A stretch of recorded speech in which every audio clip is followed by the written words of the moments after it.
The late Robin Williams, in his last stand-up special, Weapons of Self-Destruction, had a joke where he talked about how the platypus is an animal that is designed by committee, and pondered whether or not the human body was designed by committee. It's funny, you should go look it up. I feel like Shazam Fury of the Gods is a superhero movie designed by committee.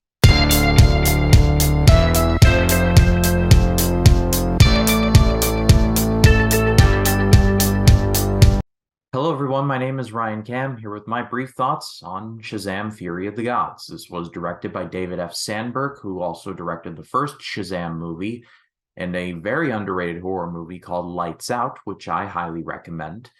And this is the sequel to Shazam, released in 2019, and the next and seemingly final chapter in the DCEU as we know it before it gets the hard reboot it is needed for at least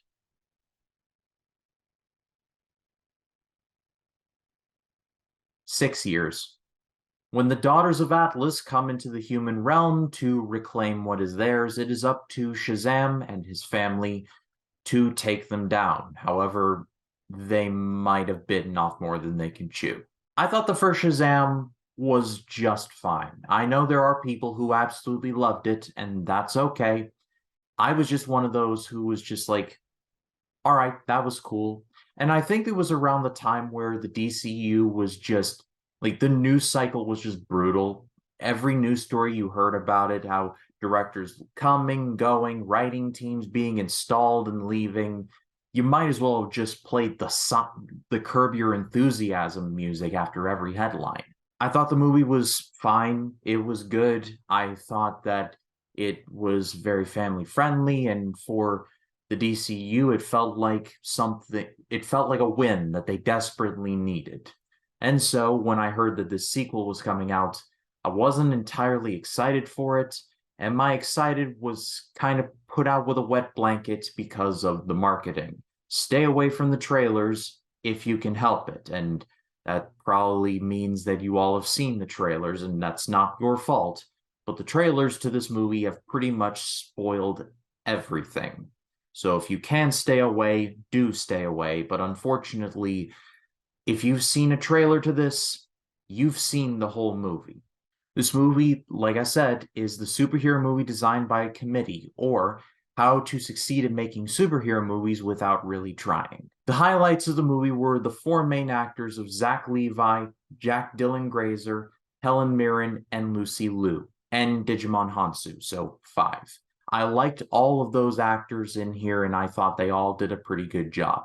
Jack Dylan Grazer specifically, I have a feeling that he's going to get more work after this, and honestly, he deserves it, because between this, the first Shazam, and It Chapter 1, this kid is really good. And like I said, he's probably going to get more work, and I hope that he does, because he does deserve better material than this. I'm slowly becoming a fan of Zach Levi over the years. I think that he is a very likable actor. I loved him in American Underdog, and I hope that he does get more work after this, because it looks like, well, with the hard reboot, Shazam is pretty much going to be left out in the dust.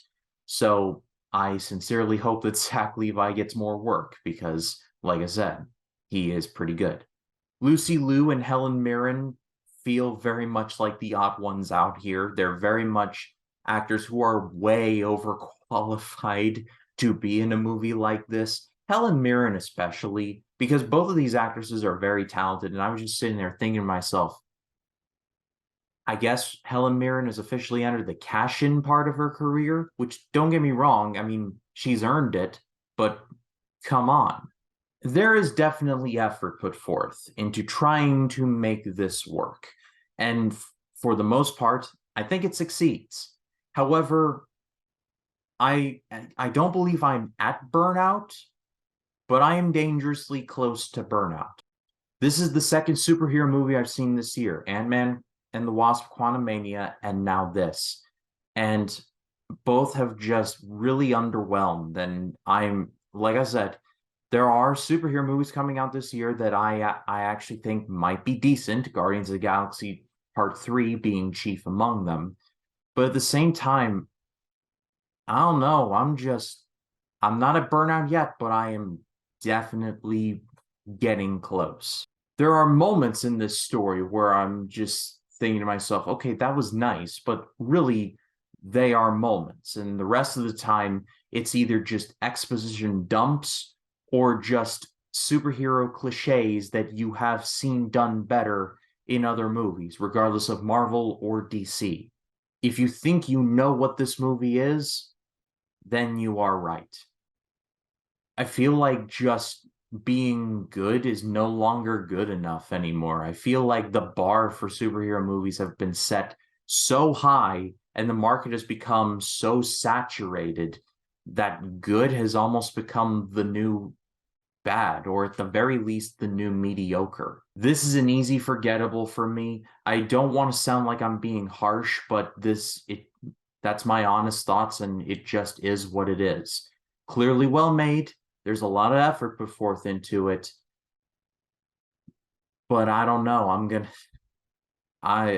gonna forget about this one, especially considering that it may just plain and simple become irrelevant in about 3 months when the Flash movie comes out and wipes the slate clean.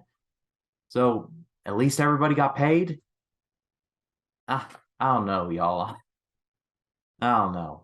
But what did you think of Shazam Fury of the Gods? Leave your thoughts in the comments. I'd love to read what you have to say. And stay tuned for the conclusion of my road to John Wick Chapter 4 by talking about John Wick Chapter 3 Parabellum. If you like this video, please be sure to leave a like, comment your thoughts down below. If you like this video and you want to see more like it, hit the subscribe button and click the bell to allow notifications. That way when a new video drops, you'll be the first to know about it. My name is Ryan Cam, and I'll see you in the next one.